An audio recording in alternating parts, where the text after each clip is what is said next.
Canto 7, Chapter 4, beginning from verse number 20. So yesterday we read about the activities of Hiranyakashipu. This is material life in general.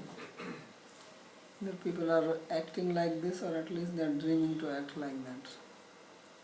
Some people are able to actually act like this, some people plan to act like this. This is material consciousness, because your actions, they spring from the level of your consciousness. But the last verse, that is the important verse. He said that he was controlling everybody, all directions, all over the universe, and he was enjoying as he liked, but he was not satisfied. Natripyad ajitendriya. So two words are important. He was not satisfied, and the reason is because he was ajitendriya. He was not in control, which means that the external control is useless. If you want to control, then control yourself,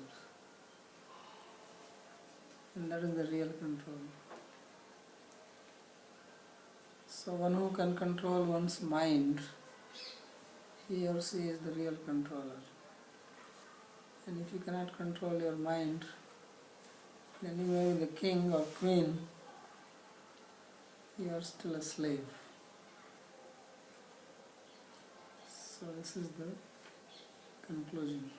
So basically there are two types of journey we can have in our life. One is external journey, other is internal journey.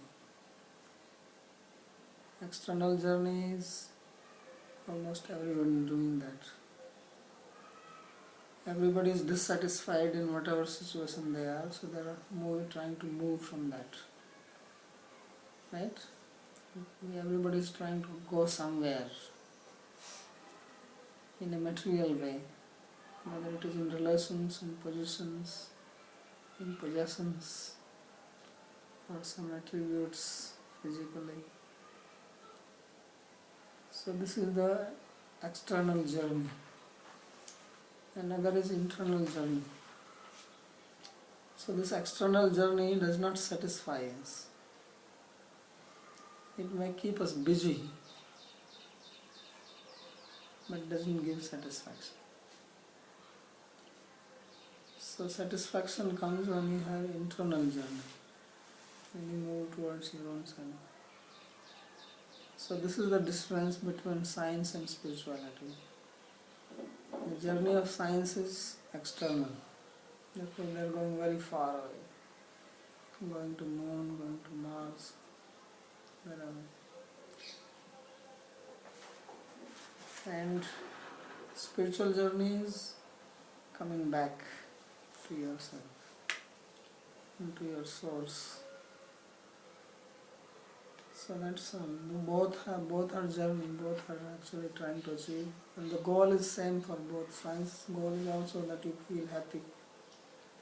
You are also working for the welfare of society, and spirituality is also doing that.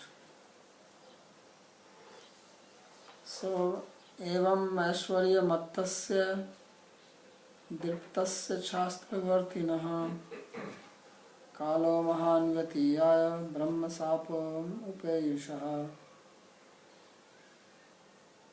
So in this way, when he was completely intoxicated with his opulence, and driptasya uchchastra vartine, and he was leading a life against dharma, against scriptures, against discipline of life. Because he had no fear from anyone. There was no one to tell him anything. So he will do whatever comes to his mind. And this is a very dangerous position. If one is young, and one has power, and one has wealth, and one is ignorant, then this is the worst combination. So ekekamapi anarthaya kimu yatra chatushtayan. Each one of them is problematic, and all four together is only the cause of suffering. So in Hiranyakashipu was something like that.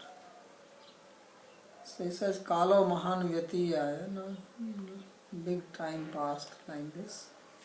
And Brahma Sapam Upayusha. Now the time came for the curse which he had from previous life. Because the previous story was that these two brothers, Hiranyakashipu and Hiranyaksha, they were the gatekeepers, Jaya and Vijay, and they were cursed by the Chatusanas. So they have to take 3 births,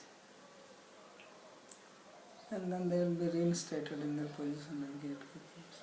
So it said that Brahma Sapam Upayusha, now the time approached means his one life will be over, and he will take another one and third one, and after 3 Asuric lives, then he will go back. So this is the meaning of Brahma Shapam Upayusha.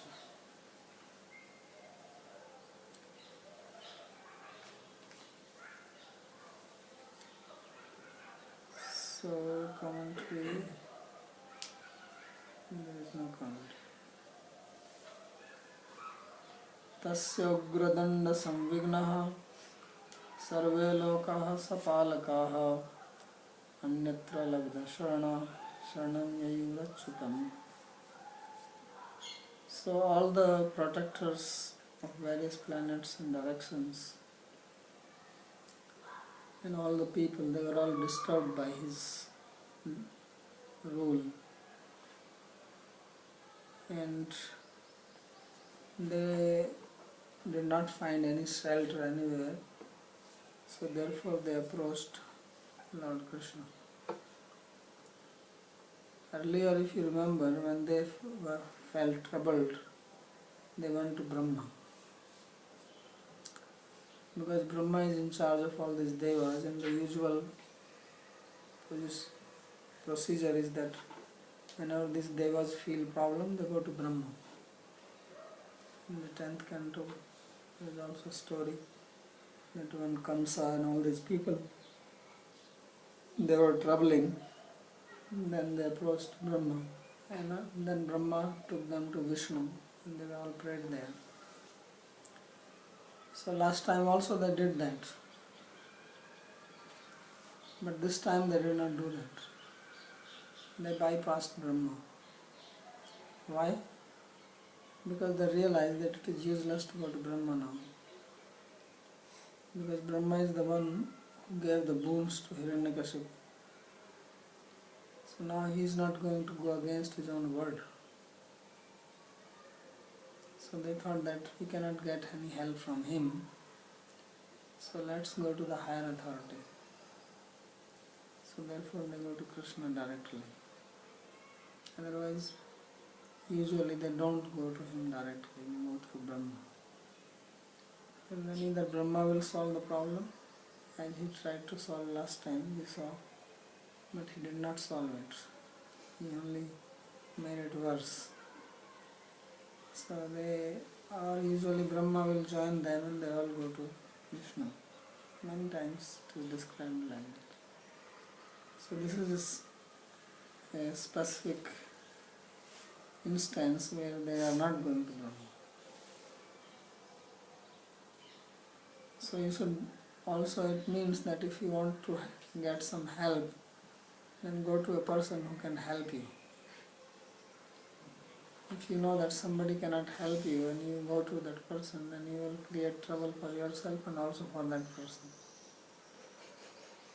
Because that person may not refuse and he cannot help also. So kripalor asmarthasya dukkhaya vikripaluta. Jiva Goswami writes this, that somebody who is incapable and you want to get his grace, then His grace is only going to be problematic for both of them. And Kripalor samast samarthasya tu sukhaya kripalata. But if someone is able, capable, and he gives blessings, then it will be beneficial for both. He will also feel happy to help, and one who gets help, he will feel happy. So that is the meaning that not going to Brahma, because they realize that Brahma is not able to solve this. Brahma is the one who has made him powerful. So what can he do now? So they went to Achyuta and they prayed. They started chanting mantra. So tasvai namostu kashthai yatratma haririshvaraha yadgatva nanivartante shantaha sannyasino malaha. So they are praying in the direction wherever the Lord is. But Lord is everywhere. So they are saying that we pray to the direction in which Lord is existing. Or kastha can mean also the abode. So we pray to the abode of the Lord, because this is a place where if you go there, then you permanently reside there. In the material world, every place is temporary. You cannot stay in one place permanently. Even if you live in one city, you have to change, move, and then you die. And ultimately, even if you have a long life, the universe itself will be destroyed. But the abode of Lord is permanent. And anybody who arrives there can live permanently. So that's what it says, Yadgatvan Nivartante. But the people who go there, they have to be peaceful. Because Lord does not want any disturbance in His place. So Shanta, Sannyasina means they are renounced, no more material desires. And Amala means pure heart. So only such people go there. Others don't get the visa. They are rejected. So this is the qualification to get the visa for that place. Kasthayai dishe yatra dishi harirasti iti sarva desasya asur tejo grastatvat vayam kvachit punya tirthe gatva tamstu maheti bhava. So he says that why they were praying like this, that all the places were under the control of Hiranyakashipu. So where can we go and pray? So therefore they are just praying in general, that we just pray to the very direction where the Lord is, and we know that His abode is transcendent. Iti te sanyatatmanah samahita dhiyo malaha upatasthur hrishikesham vinidravaya bhojanaha. So they control their mind completely. They also sat down. And samahita dhiya means controlling all their activities, just fixed, and amala, pure-hearted. And in this way they worshipped Krishna without any laziness. Vinidra, literally it means without sleep, means being attentive. Sometimes when people they meditate, they fall asleep. You tried that? So this is one good way to sleep.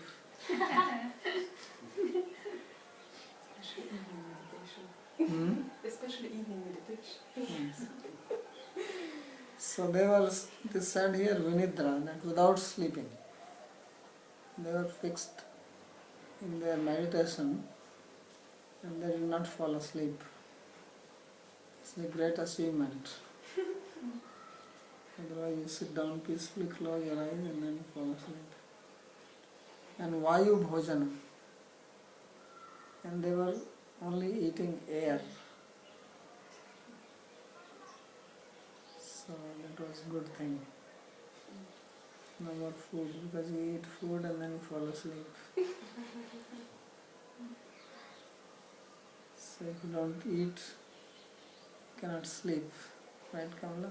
Kamala got up at 3:30 and cooked pasta. You will never tell to you anymore. This is the first time. So that confirmed that without eating you can stay awake. And as soon as the stomach was full, again, boom, sleeping. So when you eat food, then your mind does not get the blood. It becomes inactive. And when mind becomes inactive, then you sleep. As long as the mind is running and active, then it's difficult to fall asleep. So therefore, they are Vayu Bhojana. That means they were actually fasting. This is the reason for fasting. Like tomorrow is a fast. So the idea of fast is either you fast completely or you eat light diet so that you can meditate. So once a fortnight there is a fast. And the purpose is that at least twice a month you can dedicate just for meditation.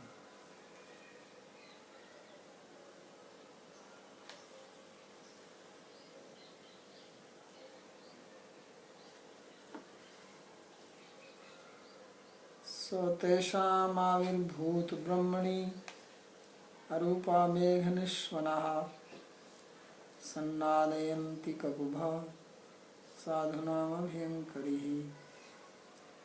So then what happened that day, when they were meditating like this, then they heard a voice.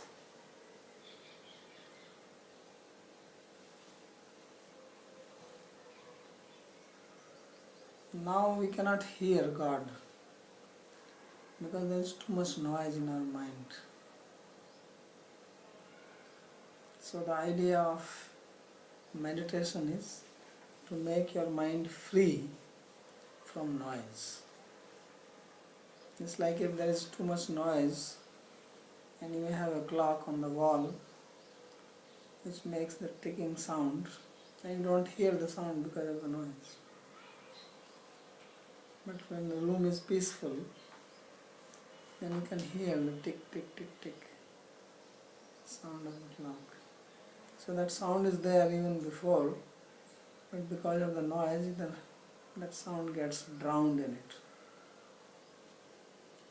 So similarly, we cannot hear God speaking now, except some one or two people. Somebody wrote a book, Dialogue with God. Right? One famous person in the West. He has written many volumes. He speaks with God. So it is not possible to speak with him because he speaks like the clocks ticking. So that to hear that you have to avoid all noise. So that's why you have to sit quietly and meditate and chant the mantra and then hear. So because they were sitting quietly, that's why it was said Sanyatatmana, control of mind, Samahita Dhiya. All their thought process was stopped. They were only trying to listen what God is saying. What is the message coming? It's like there are many waves here, right? Radio waves. But if you want to hear, you have to tune your radio to the particular frequency. And when the radio is tuned, then you can listen to the message. So this meditation is like tuning to God. He is speaking, but if we are not tuned, then you have seen when the radio is not tuned, it makes a lot of noise. So then we only hear the noise. So they got tuned up. And as soon as they were tuned, then they heard the message. So people say that there is no God, or how can you reach God? God is there and you can communicate with Him, but you have to have the qualification for that. You have to prepare to listen to Him.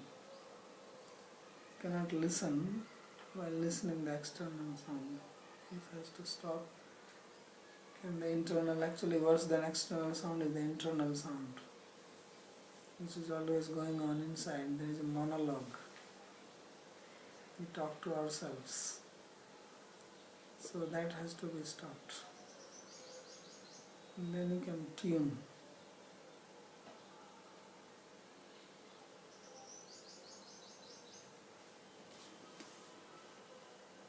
So therefore they heard now.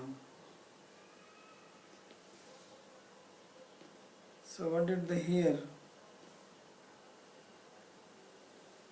They heard Tesham Avirbhut Vani Arupa Meghanishwana. They did not see anybody, but they only heard the sound. And it was very beautiful sound, musical, Nishwana, like the rumbling of the clouds. In the clouds they rumble, not heavy, but mild. So like that, very deep. So this is how God speaks. His voice is very deep, like the rumbling of the clouds. So Sannadayanti Kakubha, and then it appeared as if it was resonating in all directions.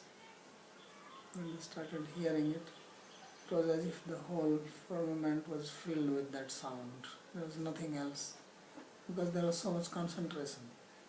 The mind was completely concentrated, so they didn't hear anything else.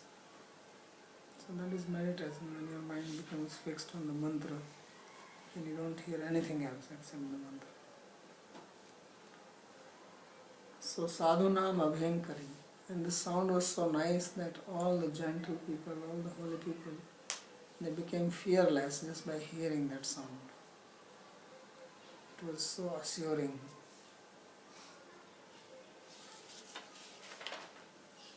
So now he explains what was the sound, what did they hear actually.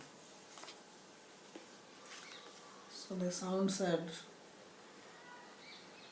Ma bhashta vibudha shresthaha sarvesham bhadramastu vaha maddarshanam hi bhutanam sarvashreyopapattaye. He said that, O Devas, do not fear. Now, since you have come in contact with me, there will be all auspiciousness, welfare, all good to you. So all the problems will be solved. So as long as we are disconnected with God, we have problems all the time. When we get connected with God, then our problems are solved. So basically this is the only problem to be solved. So that's what I said, that external journey or internal journey. So once you start your movement internally, then you starts getting rid of all your problems. Otherwise everybody is completely caught up in the network of the problems. And you solve one problem and that gives rise to at least 2-3 more problems. So they keep on increasing and expanding. Like the seed grows into a tree with so many branches. So he said that now there is no need to fear. So that is spiritual life. Once you come to spiritual life, you become fearless. Because now you realize that nothing can actually harm me. I am a spiritual being, so who can do anything to me? And God is with me. He is the protector, as he is saying here. So there can only be good coming in our life. So we can train our mind to see things like that. That whatever is happening to us, try to see good in it. And try to see that God is actually giving some instruction. Although it may be some troublesome situation, but even that troublesome situation can teach us something very good. And we can benefit from that. Otherwise, mostly we are just complaining. So instead of complaining, you think that this was also something good, or that is also not. So be optimistic.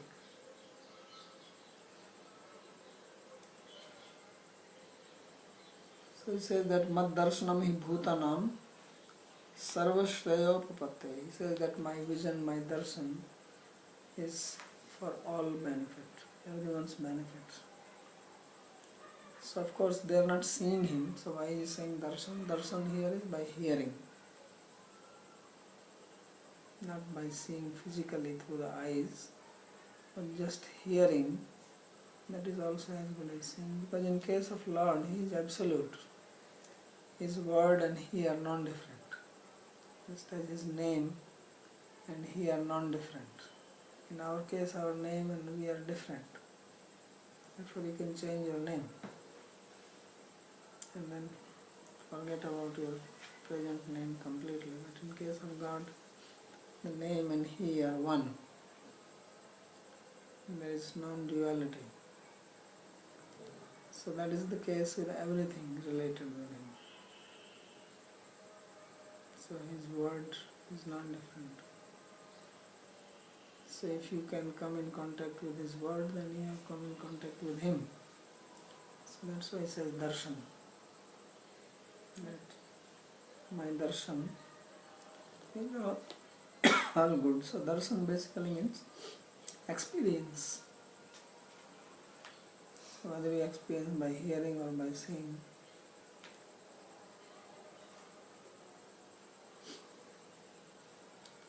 So Vishnath Chakravarti gives another meaning. He says mad darshanam hi iti stambhan mad darshanam yavadeva na bhavati tavadeva smakam dukkham iti bhavam. He gives another meaning. That says what Lord is saying is that your problem will be solved very soon, because very soon you will have my darshan. I will appear from this pillar, because Lord Narasimhadev, he appeared from the pillar.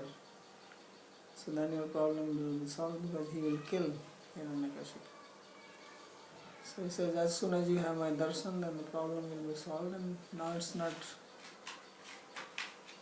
much delay in that. Because Hiranyakashipu already had Prahlad,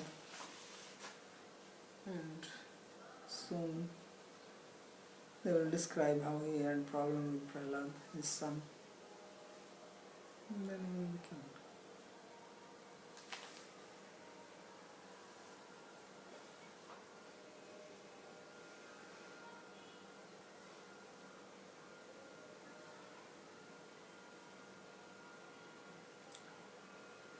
ज्ञातम् एतस्य दौरात्म्यं दैतेयाप्सदस्य च तस्य शान्तिं करिष्यामि kalam tavat pratikshata. So he says that I know all the wickedness of Hiranyakashipu. So please be tolerant, and very soon I will kill him. I will put him to peace. Right? Many times they say, like for the dog or something, says I put him to peace. They give an injection and then the dog dies. Somebody was visiting somebody and he said that that's what they did, the dog put to the peace. I said, what do you mean put to the peace? So he was given an injection. So Lord says that I will make him peaceful. So means he will kill him. And for that long you just be little tolerant. Because this will not continue very long time. Yada deveshu vedeshu gaushu vipresu sadhusu dharme maicha vidvesa savashu vinashyati. So it says that anyone who has hatred towards the devas, number one, because they are the one who are keeping balance in the nature. And they have been appointed by Lord himself to maintain, because it is his job to maintain. And number two, Vedesu, who hates the Vedas, does not like, because Vedas give us instruction how to live peaceful spiritual life. And number three, cows. Anyone who creates trouble for the cows, because cows are doing welfare to us by giving us milk, by giving us cow dung. They eat grass, they give you milk.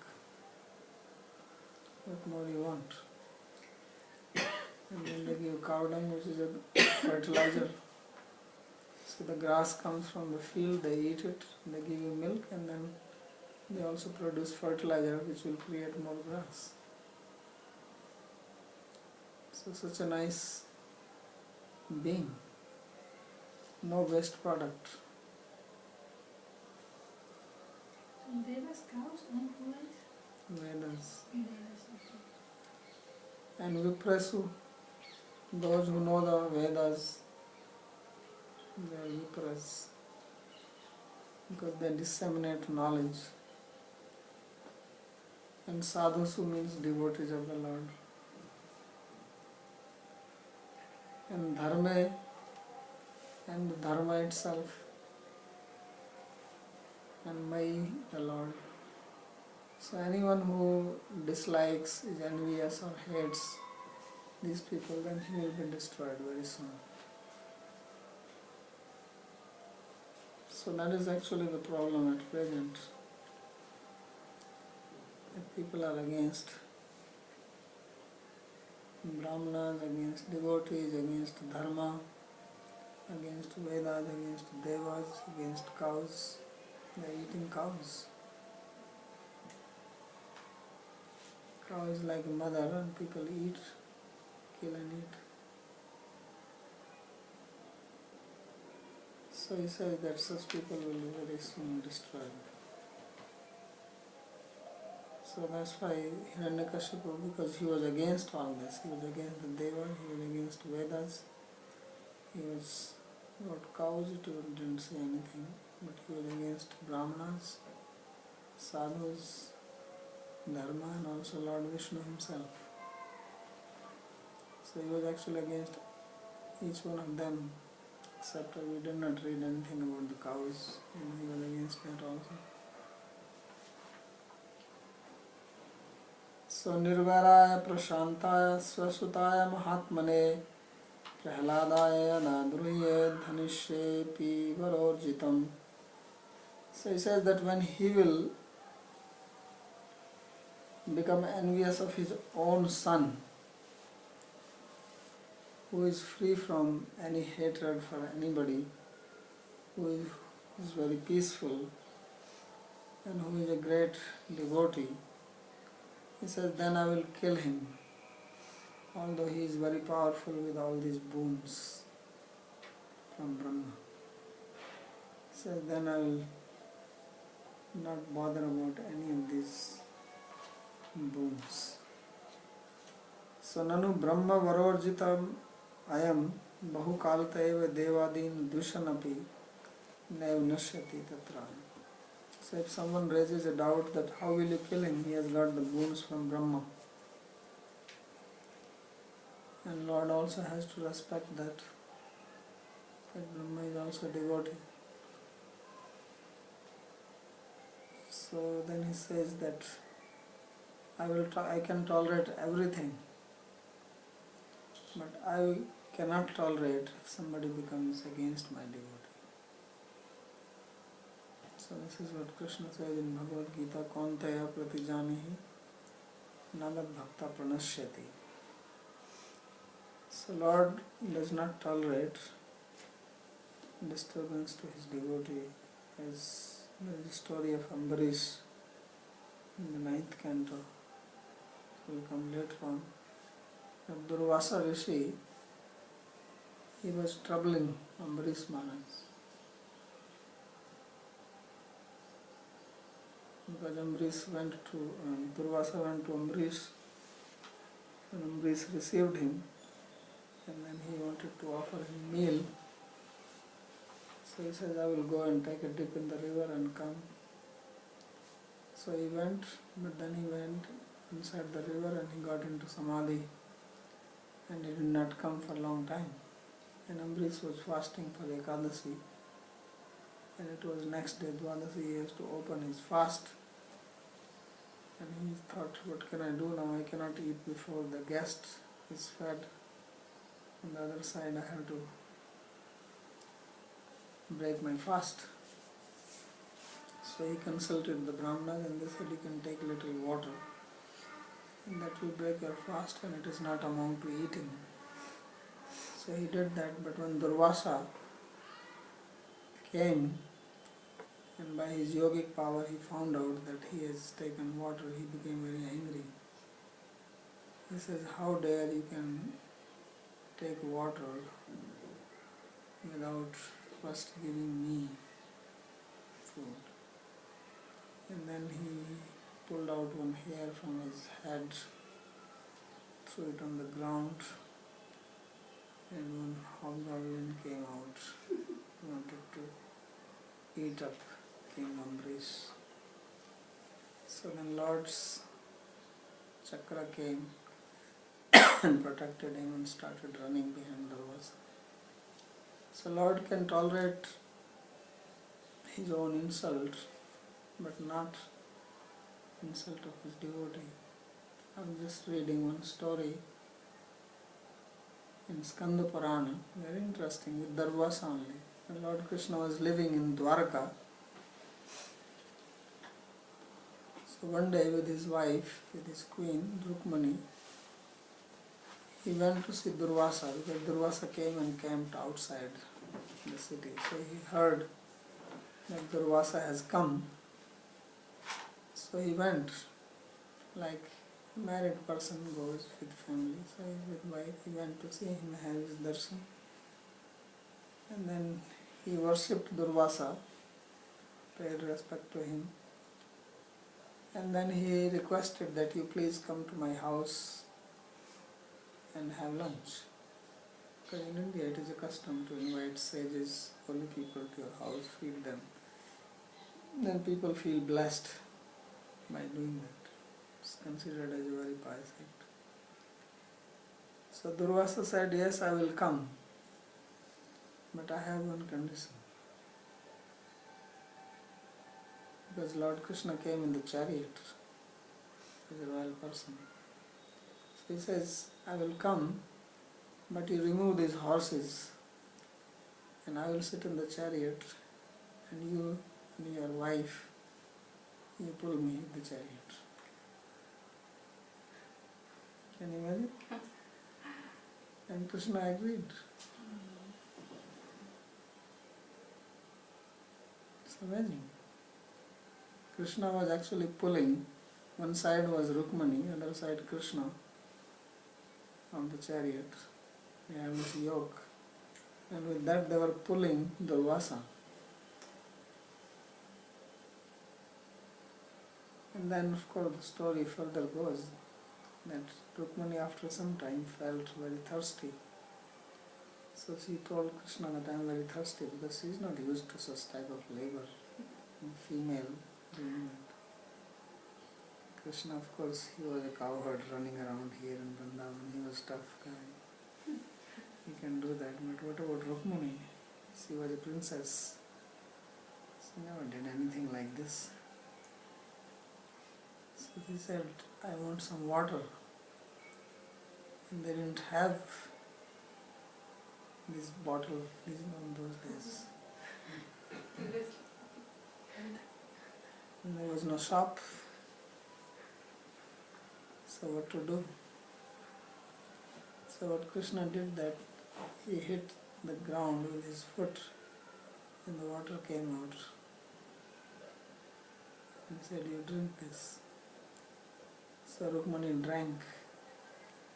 And when she drank the water, then Durvasa got very angry. But he is very easily angered. Same thing. Says, how dare you drink water without my permission? And then he cursed her that you will be separated from Krishna. And then there's a whole story that she was separated from Krishna and she was even attempting suicide.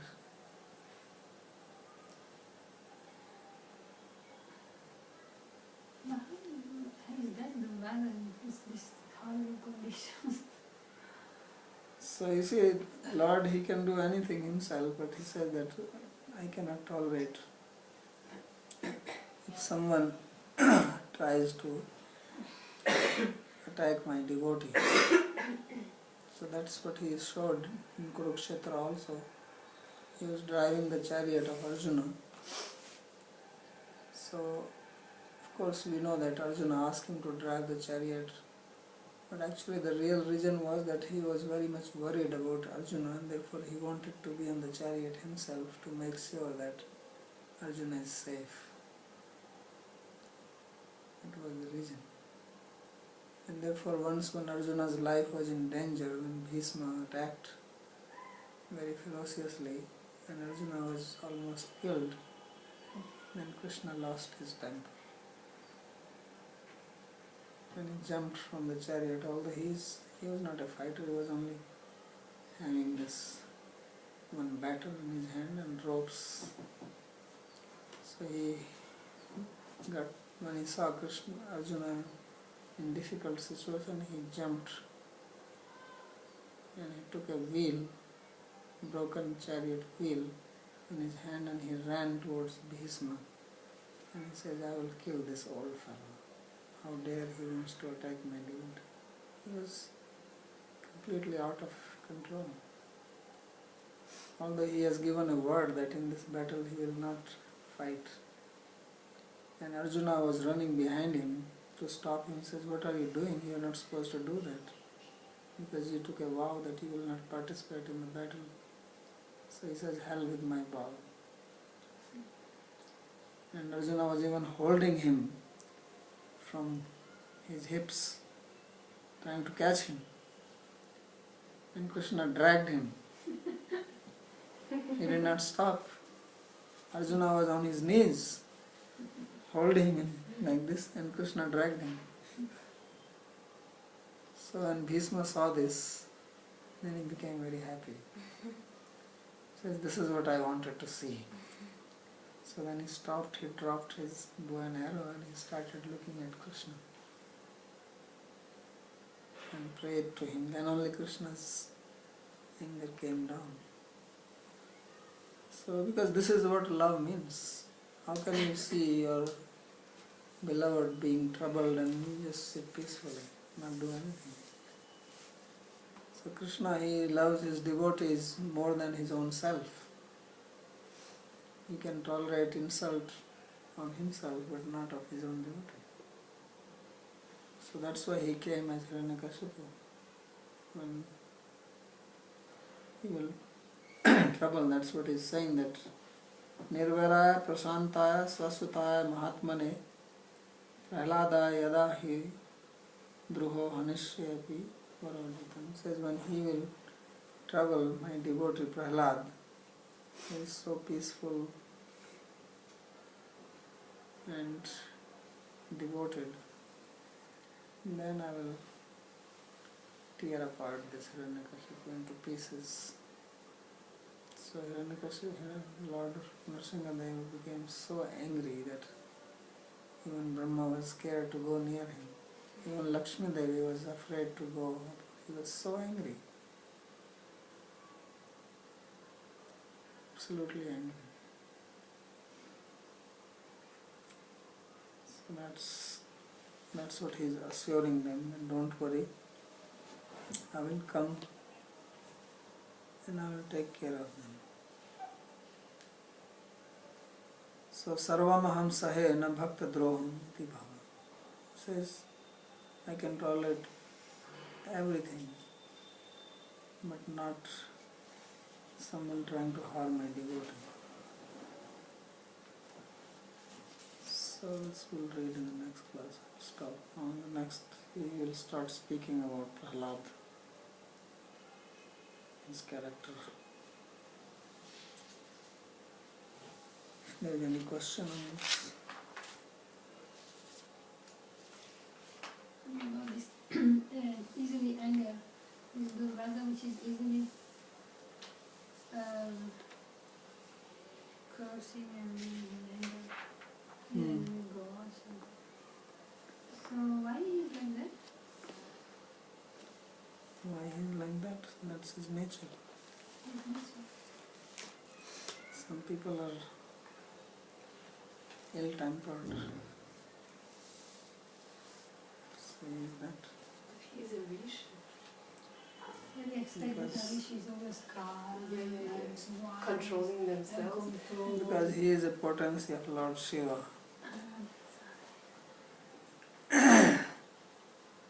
Durvasa. So destructive power.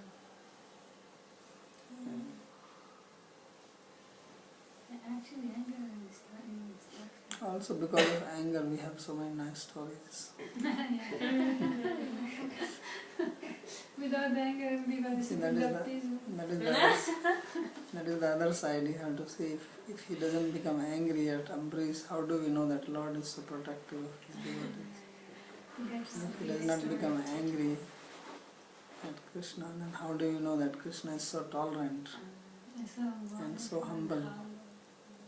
That even all the devas, they were surprised when Krishna was pulling his chariot.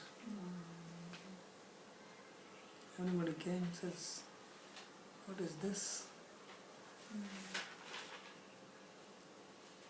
So that shows the humility of the Lord. He is the Supreme Being, but he is the most humble person. He is not egoistic. He did not think, oh, who is this sage? And he was not doing it out of fear that, well, if I don't do it, he can get angry at me. No. So he was happy. He said, oh, I'm so happy to do this. It will be my honor to pull you.